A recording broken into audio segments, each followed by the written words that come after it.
Hello, my name is Aditya and I am the director of CLAT Essentials Kolkata Ruby. Today again I am back with another video. Today I will be talking about the Project Tiger, which is one of the most relevant topics in terms of wildlife in your this year's current affairs, and it is also completing 50 years this year, which is why it becomes even more important. Okay, so starting with that, the first and most important thing that you need to know, India is one of those countries which used to host almost every species of big cat apart from the puma and the jaguar. So we had the cheetahs, which is now extinct. However, they are being reintroduced in the Kuno National Park in Madhya Pradesh. Apart from that, we have five species which are still extant. They are the clouded leopard, the snow leopard, the tiger, and the Asiatic lion. So these are the five species which we still find in India, and they are very important species in terms of being at the ecosystem because they are apex predators which are very necessary in any format, in any kind of a jungle, in any kind of a forest as well. Okay, now some things with respect to these animals. Firstly, the Asiatic lion, it is only found in Gir in Gujarat in the entire world. It is not found anywhere else. So Gujarat has the status of being the only state to have the Asiatic lion. Okay. Nextly, we have the tiger's scientific name. The tiger is also known as the Panthera tigris, which is its scientific name. Apart from that, the Asiatic cheetahs, which got extinct from India, they are only found in Iran presently, and there are less than 12 individuals in Iran. So the reintroduction plan which is happening in Kuno National Park, that is reintroducing African cheetahs into the Indian habitat and not Asiatic ones. Okay, so that is the difference in species, which is why there are a lot of debates going on. Okay, nextly, now I'll be talking about why the tiger becomes important. Okay, so the tiger, previously in the 1900s there were more than 40,000 tigers in India, but we were seeing ads in 2011 wherein we were being told that there are only 1411 tigers left in India for 1411. Okay, so you must be knowing, because of habitat destruction, poaching, as well as use in Chinese medicines, tigers were being killed and their population was declining. So there were three species of tigers which were wiped out from the world. The first species was the Caspian tiger, which used to occur in Turkey, which no more exists. Apart from that, we had the Javan tiger as well as the Bali tiger. Both these species of tigers, they were found in Indonesia on the islands of Java and Bali, but they are also extinct presently, so they are also not existing anymore in the world. The six extant species, or the species which are alive even today, they are the Bengal tiger, which is found in India, the Amur or Siberian tiger, which is the largest tiger species, which is found in Russia. We have the Sumatran tiger, the only occurring tiger in Indonesia as of now, and it is the smallest species of tiger. Apart from that, we have three more species, which is the Malayan tiger, the Indo-Chinese tiger, as well as the South China tiger. So these are the six living species of tiger which are found in the world today. Okay, nextly, as you know that during the 1970s a need was felt to conserve this animal because of the magnificent nature which it has and because of its role in the ecosystem, because it is an apex predator. In the absence of tigers, the population of herbivores, it would increase in a large number and it would cause imbalance in the ecosystem. So because of that, there were certain laws which were applied. The first law was the Wildlife Protection Act in 1972, which gave protection to the tiger under Schedule 1 of the Act. Okay. Secondly, we have the IUCN, or the International Union for Conservation of Nature. This union basically has a list in which it classifies animals on the basis of their population as well as on the basis of the trend of their population, whether it is declining, whether it is increasing. So the tiger is listed as endangered in the IUCN Red List. Okay, and the last act which is important, it is the Convention on International Trade in Endangered Species of Wild Fauna and Flora. It is also known as CITES, and under this CITES, the tiger is classified in Appendix 1, so that is also something you can remember. These are the three most important acts which you need to remember, or the laws, conventions. Okay. Secondly, we'll be talking about the wildlife laws which were there in India previously and the law which has become relevant today. Okay. So the first law to be introduced in India in 1887, the first law was introduced. It was known as the Wild Birds Protection Act. After which in 1912 this act was slightly expanded and it was known as the Wild Animals and Birds Protection Act in 1912, which was further amended in 1935. However, I will not get into the nature of amendment and what happened in the amendment, because that is not important and does not have a lot of facts either.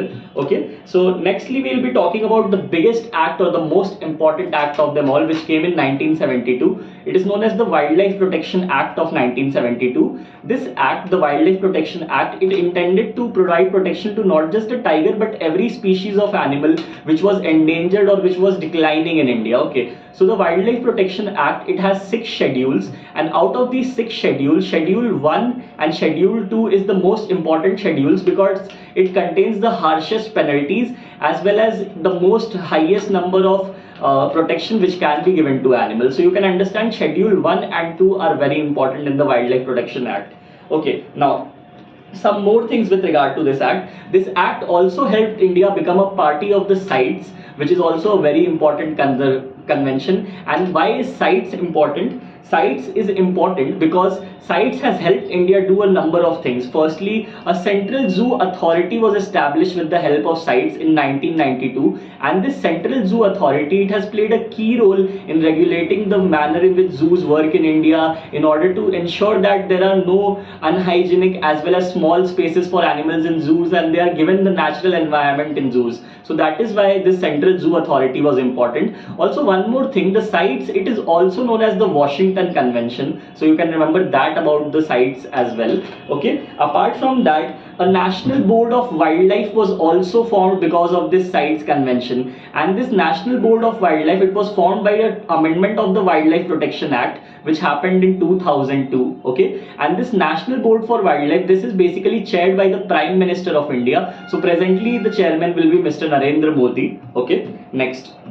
we'll be talking about some things with relation to the IUCN, because I think IUCN is very important because it is the convention or it is the parameter which basically distinguishes between which animal will be a least concern animal or an animal which has a huge population which does not face any sort of extinction, and which animal will be endangered, vulnerable, critically endangered, and so on. So there are 9 categories in which IUCN divides the animals, starting from least concern going till extinct. Okay, and there is vulnerable, endangered, critically endangered, all these categories in between. Okay, so some things with respect to the IUCN. Firstly, the IUCN was established on 5th October 1948 in France. Okay, and the headquarters of the IUCN, it is located in Gland in Switzerland. Okay, so you can remember. Now I'll ask you one simple question. There is a agency of the United Nations which also has its headquarters in the same place in Gland in Switzerland. So can you tell me which agency it is? If you can tell me, you can write it down in the comments. Okay, next, some more important things with respect to IUCN. The Director General of IUCN, his name is Bruno Oberle. Okay, so the Director General is Bruno Oberle, and there is one more important post which is the President.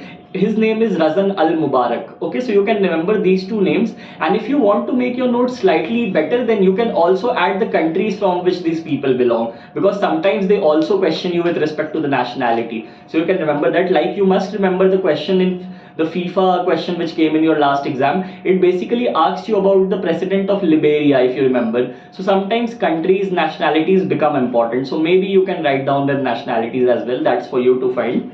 Okay, now going on to the next part is when we talk about Project Tiger and we talk about the NTCA or the National Tiger Conservation Authority. Okay, so the Project Tiger, it was launched on 1st April 1973, and it is a centrally sponsored scheme under the Ministry of Environment, Forests and Climate Change. Now one more question which comes to mind when you read about this is, you should be knowing who is the Minister of Environment, Forests and Climate Change. Again, you will tell me who is the Minister of Environment, Forests and Climate Change in the comments.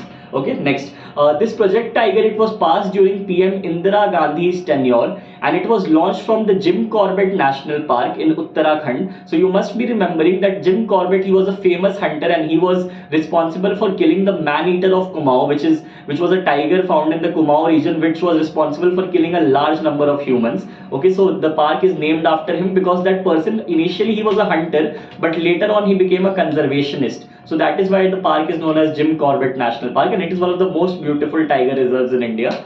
Okay, nextly, the motto of the Project Tiger is India leads tiger conservation. So this becomes very important. You need to know the motto as well. Okay, now there are 8 conservation units which have been set up under the Project Tiger, and the units are based on the geography where they are located. So there is a unit known as the Sundarban unit, There is also a unit known as the Western Ghats unit. So depending on where the tigers are located or where the forests are significantly located, these units have been formed. Okay, nextly, we'll be talking about the system which these tiger reserves or the Project Tiger follows. It is known as the core buffer system. So under this, there is a core area in a national park wherein no human activity, no cattle grazing, nothing is allowed, and the animals will live freely in that core area. Whereas there is a buffer area around the core area wherein limited human activity is allowed, mostly activity related to tribals or forest dwellers, and that is a region where there is somewhat little bit activity, but still it is a good place for the animals. Whereas when you go out of the buffer zone, those zones are places where you will find a lot of villages and other things.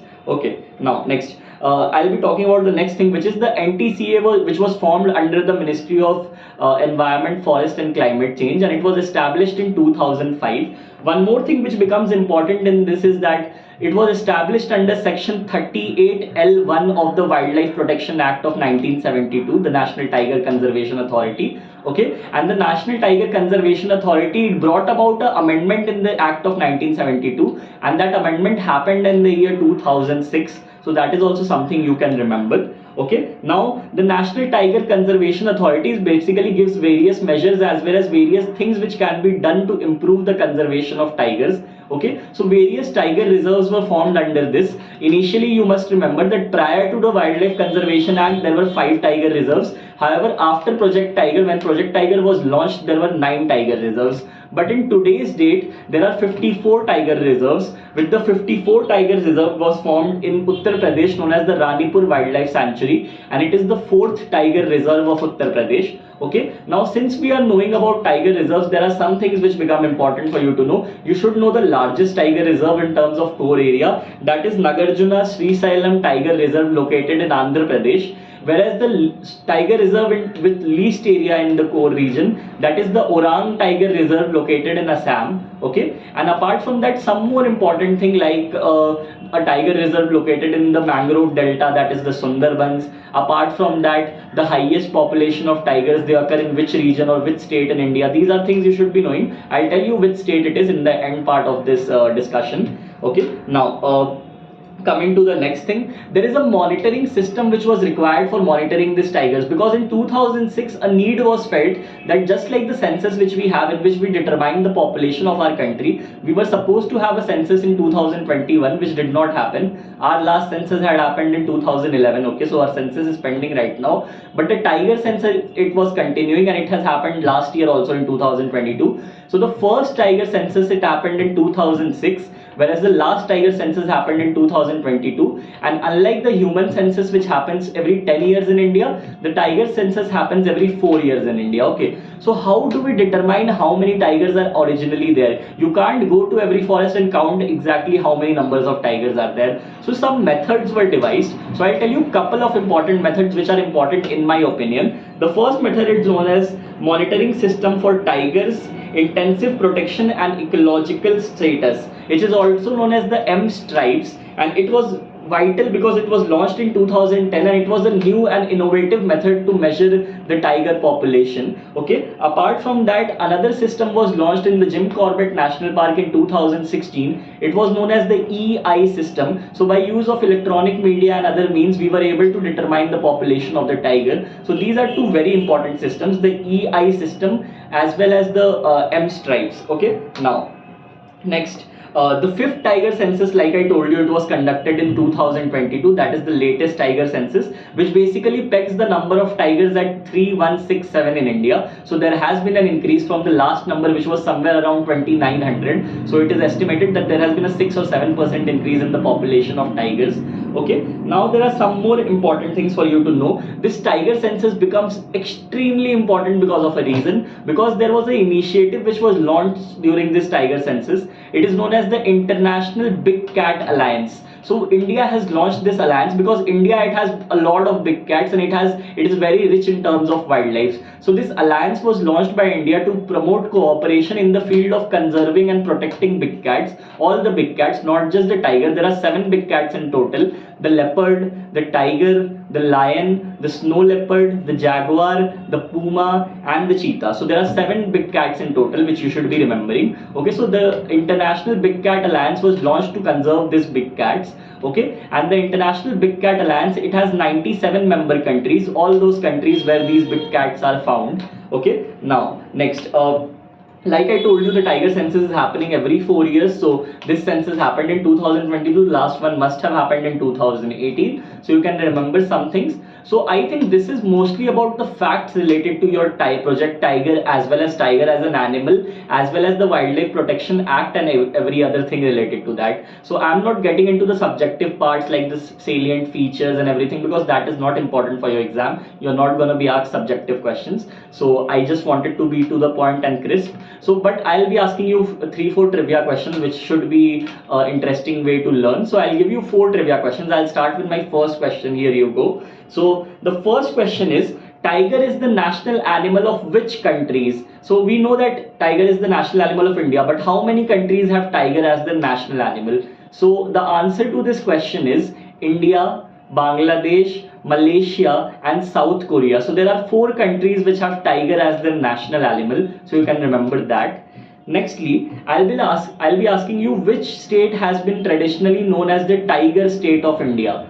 Okay, so like I had already discussed during the earlier part of this discussion, that which state has the highest number of tigers, that will be the answer to this question also. So the highest number of tigers are found in Madhya Pradesh in India, and Madhya Pradesh is also known as the tiger state of India. So you can remember that too. Now my third question, what is the largest species of tiger found in the world? So like I have already told you, the Amur tiger or the Siberian tiger, which is found in the far east of Russia as well as in some regions of China and North Korea, that is the largest species of tiger found anywhere in the world. Okay, now next, now I can also ask you this question, which of the Indian states do not have a tiger population? But however, this is a more vague question, because there are various states in India which do not have a tiger population. I think the previous census clearly said that there are only 17 states in India which have a tiger population. So there are various states which do not have them. So I can give you some names. They are Haryana, Gujarat, Punjab, J&K. So you can remember these are some states. There will be many more also. So you can have a look. So that will make it even more clearer for you, because sometimes they can give you that kind of a vague question. This question is something which we call as the offbeat or least expected type of question. But of course, if you are well prepared, this is a question which you can solve as well. Okay, now my last question for you, not related to the tiger, related to something else.